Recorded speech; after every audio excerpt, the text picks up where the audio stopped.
In their modest Phoenix apartment, with the desert sun dipping low and casting long shadows across the room, May Carter sat on the edge of Eli's bed, tucking a patched quilt around her 6-year-old son. Eli's hazel eyes were wide with curiosity, his stuffed bear hugged tight against his chest. The air smelled faintly of the chili May had cooked for dinner, and her voice was soft but steady, the kind of steady that only came when she was sober.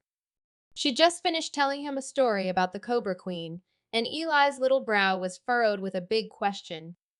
Mama, Eli said, his voice small but serious, is the Cobra Queen evil?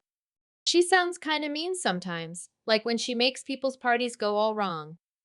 May chuckled softly, brushing a strand of dark hair from his forehead. No, baby, she's not evil. She just doesn't suffer fools.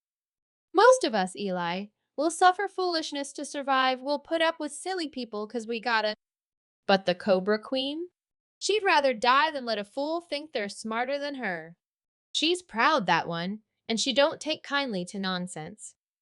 Eli tilted his head, thinking hard. So, she's not bad? She just doesn't like silly stuff? That's right, May said, her smile warm. She's strong and smart, and she knows her worth. You'll understand when you're bigger, my little man. Eli nodded slowly, then grinned, his curiosity sparking again. Tell me another story about her, Mama. A funny one.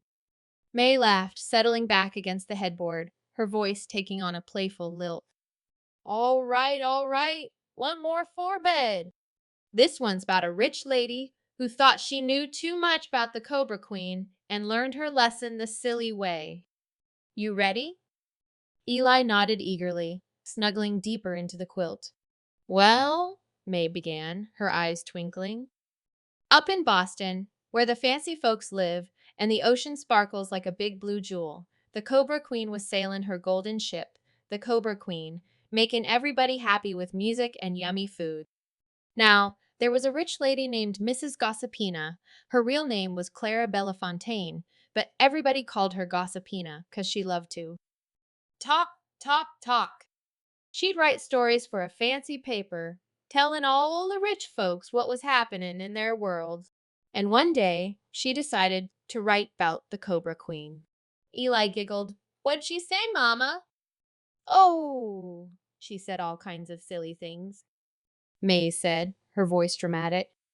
Mrs. Gossipina wrote that the Cobra Queen had 100 boyfriends, one for every day of the year, and that she'd run away with a pirate prince who gave her that snake necklace she wears. She wrote that the Cobra Queen was so in love, she'd named her ship after her pirate sweetheart, called him the Cobra King. None of it was true, course, but Mrs. Gossipina didn't care. She just wanted folks to read her stories and say, Oh, Claire, you're so clever. Eli's eyes widened. But the Cobra Queen didn't like that, did she? Not one bit, May said, shaking her head. The Cobra Queen don't like folks making up stories about her, especially about her heart. She heard about Mrs. Gossipina's article, and she got that look in her eye the kind a snake gets 'fore it strikes. But she didn't yell or holler. Oh no. The Cobra Queen's too smart for that. She got even in her own quiet, funny way. Eli leaned forward, popcorn crumbs still on his pajamas from earlier. What did she do? May's voice turned sneaky, her hands gesturing like she was plotting something. Mrs. Gossipina loved throwing big tea parties in Boston fancy ones with tiny sandwiches and teacups so small you'd think they were for dolls. She'd invite all the rich ladies, and they'd sit around sipping tea, talking about her stories. So, the Cobra Queen sent her a special gift for her next party, a big, shiny teapot, all gold like her ship, with a note that said, For my dear friend Clara, to make your tea parties sparkle. Mrs. Gossipina was so excited, she showed it off to everybody, saying, Look what the Cobra Queen sent me. She must love my stories. Eli giggled, sensing trouble. But it wasn't a nice gift, was it? No, May said, her voice bursting with laughter. That teapot looked pretty, but the Cobra Queen had a trick up her sleeve. When Mrs. Gossipina poured the tea at her party plink, plink, plink. Out came a funny smell, like fish and old socks. The tea was all wrong, 'cause the Cobra Queen had got one of her friends. She had a few who understood her peculiarity to expertly glaze the inside of the pot with chum powder. The pot made a stinky brew, not real tea. All the fancy ladies started coughing and waving their hankies, saying, "Oh, Claire, what is this awful stuff?" Mrs. Gossipina's face turned redder than a lobster, and she tried to laugh it off, but then, splash! The teapot started leaking, dripping stinky tea all over her fancy dress. Eli rolled onto his side, laughing so hard he could barely breathe. "It got her dress all smelly?" "It sure did," May said, wiping a tear from her eye as she laughed with him. And that wasn't all. The next day, Mrs. Gossipina tried to write another story, but her typewriter clack, clack, clack kept typing the wrong words. Instead of "The Cobra Queen is a lovely lady," it wrote "The Cobra Queen smells like fish." Every time she tried to fix it, the typewriter made it worse, till she gave up and threw the whole thing out the window. Crash!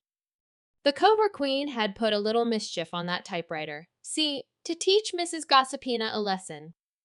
Eli sat up, still giggling. "Did she stop writing about her?" "Oh, yes," May said, nodding.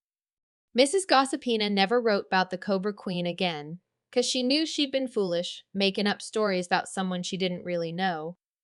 Eli thought for a moment, his laughter fading into a thoughtful look. "So, she's not evil, but she's tricky, huh?" "Tricky as a snake, but fair in her own way," May said, tucking the quilt tighter around him.